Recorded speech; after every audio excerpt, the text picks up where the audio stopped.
to the amazing Sunray Cinema, the best Sunray in town, or the only Sunray in town. The best and brightest of all the sunrays Somebody of waved the sun. at me and I got mixed up. I was like, what am I talking about?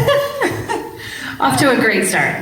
Yeah, we're doing great. So as always, let's thank Tim and Shayna for letting a couple of weirdos into their theater to show wonderful movies by the best actor in the whole world. It's Nicolas Cage. If you aren't here for Nicolas Cage, you should probably go. No. We don't want. No, I'm just kidding. You But can stay, stay. You're gonna enjoy it. And also want to thank all of our food runners and everybody working the booth and the front desk over there, or the counter, because without them, you guys would not have the perfect movie experience. Yes. Thank you, everyone at Sunray. They're amazing. So I am Erin. And I am Tammy. Happy holidays, Merry Cagemas. We are the Eternal Cauldron of Emotions. We are your friendly neighborhood Nick Cage podcast. We create themed cocktails, drink them, and talk about movies. And if that sounds cool to you, please give us a listen. You can find us on Spotify, Amazon, Apple, all the big guys, as well as the cool indie ones like Good Pod and iHeartRadio. So give us a listen, give us a review, positive vibes only, please. And yeah, that's a little bit about us. All right, so let's get to the real reason we're all here.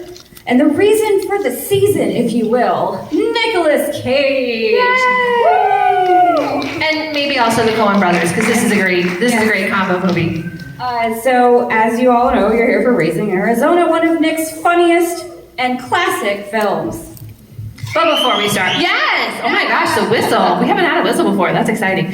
Thank you. But before we get started, we always bring you guys Nick Nugs, little delicious nuggets of movie facts. One of the ones that we always like to find out, whether it's here or for our podcast, is who was supposed to be the lead actor. A lot of times it's not Nick to start off with. This is one of those cases that it was. However, there's still a fun story with it. So as you probably know, the Coen brothers are kind of like Nick. They're creative and kooky, and they specifically sought out Nick for his acting roles that he had already done. But when he did the audition, they thought, and this was explained in an interview, so I get to use air quotes, that he was too urban. I guess he was just too cool. I know, it's like, who talks like that? And I think it was just that they felt that he just wasn't the right fit. He was too cool because they felt that Raising Arizona was set in this heartland of America, which also, I didn't think the desert was the heartland of America. I think of Nebraska, but maybe I just need to reevaluate I think wherever they grow potatoes my geography skills. But they just didn't think he was going to be the right fit. So they had a lot of other actors audition. One in particular they had come back for 3 different auditions. So it's always a fun game to guess who was it. So this is 1987. 35 years ago. So any guesses as who was the 3-time auditioner for the role of High McDonough? What? John Travolta. I mean, yeah. Not a bad guess. Do you guys like pickles? And ISIS? No. Sorry. I mean the cat. Like the goddess. That just got awkward. No problem. I feel like this is like the Wii room. Yeah, I feel like this is your music while you're guessing who was going to be that person. Okay. And thanks. Okay. Nope. Hey, Laura. Okay. Well, let's just sit and enjoy these amazing commercials then.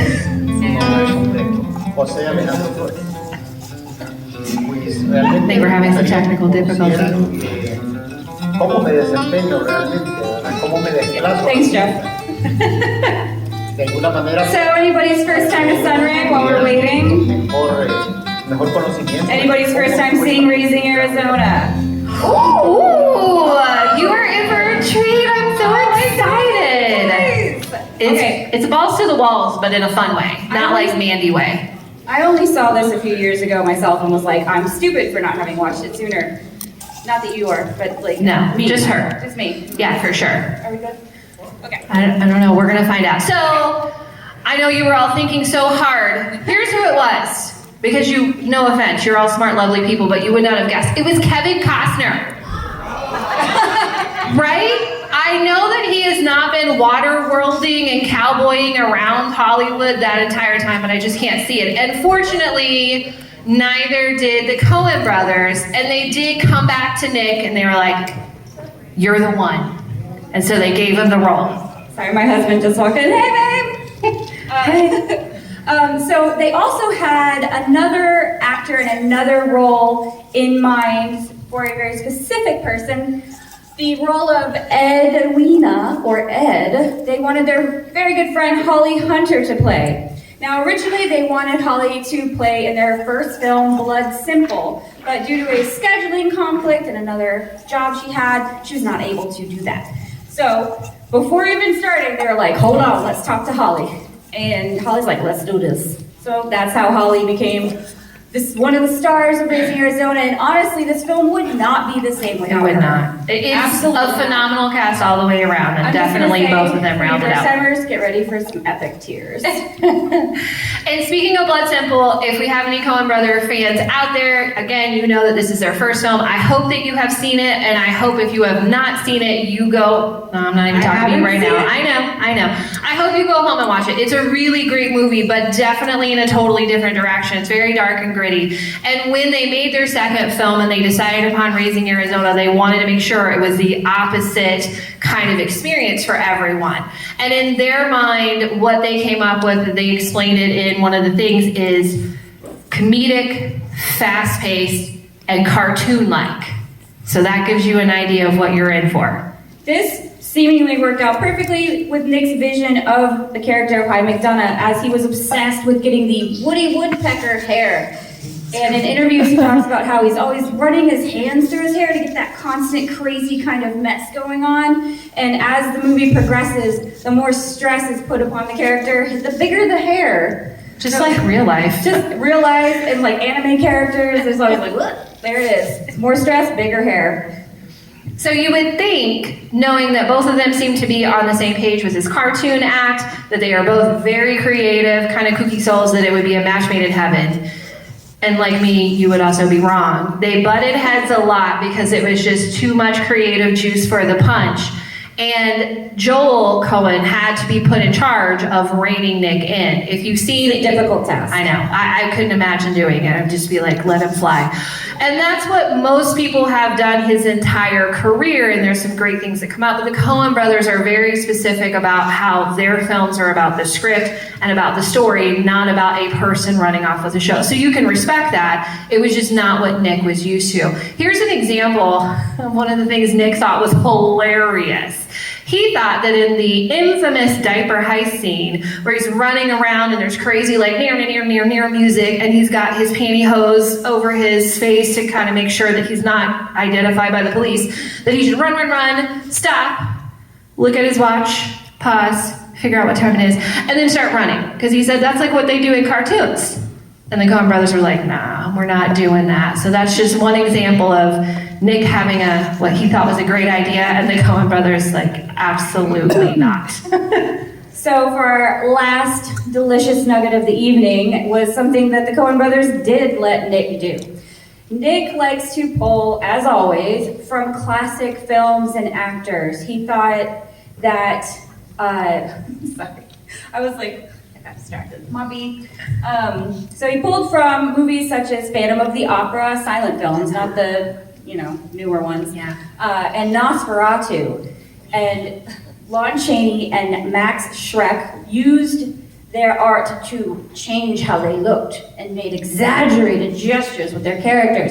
And he was like, you know what, that's perfect. That's exactly what I need to bring Hy Dunna to life. The perfect amount of over the top for the film. So we hope you enjoyed these crispy Nick Nugs. We're going to let you get to the movie because that's why you're really here. But as always, we will be outside. We would love to talk to you. Any thoughts that you have on Nick, on this movie, on the Coen brothers? Is this Nick's funniest film in your opinion? Tell us yes or no. Tell us what you think it is. If you're interested in being on the show, let us know. Also, we have a lot of free things for sale. that doesn't make sense, free things to give away, including some of our drink recipes. We actually have the drink that was created by a dear friend of ours for this particular movie, and it is absolutely amazing. Recidivism. And if you did not know, on this day, I think 38 years ago, Cotton Club, another Nick Cage, but more of an ensemble film, was made, and we have a delicious drink recipe for that. So we got a lot of free stuff, and we also have our Nick Scents candles scented of the essence of some of his films. So come out, talk to us, let us know what you think. All right, that's it for us. Thanks again for coming out, and as we say on our podcast, always remember, In Nick we trust.